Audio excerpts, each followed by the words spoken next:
Go Ako ahead po, sir, nakapag-deliver po ako kay Senator Trillanes sa 86 Security Ojeda, sa 86 Security Ojeda Street sa Quezon City. Kumbaga, ano na Magdalo yun? Headquarters po ng Magdalo yun, sir. Anong dala mo ulit nun? Yung una ko pong dineliver doon, paper bag na malaki, siguro nasa 5 to 10 yung laman nun po, sir. Ako rin po mismo yung nagbuhat noon. And then pangalawa? Tapos yung pangalawa po, 6 na po na malita. Okay. 6 na po? 6 piraso. 6 na po. Okay. 6 na. 6 piraso okay. na malita po. Maliit, medium, or... Halo-halo po, sir.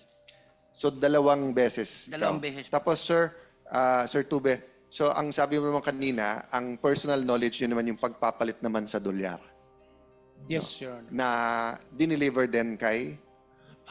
Binigay po namin kay dating speaker po yung Okay. dollar. But ang sabi niya, or sino nagsabi na para kay Senator Trillanes or sa ICC din yan? Na ano lang po namin, Your Honor, kasi before po dumating yung ICC, 2 weeks before po na dumating yung foreigner or ICC, yun po yung papapalit namin ng dollar po. Okay.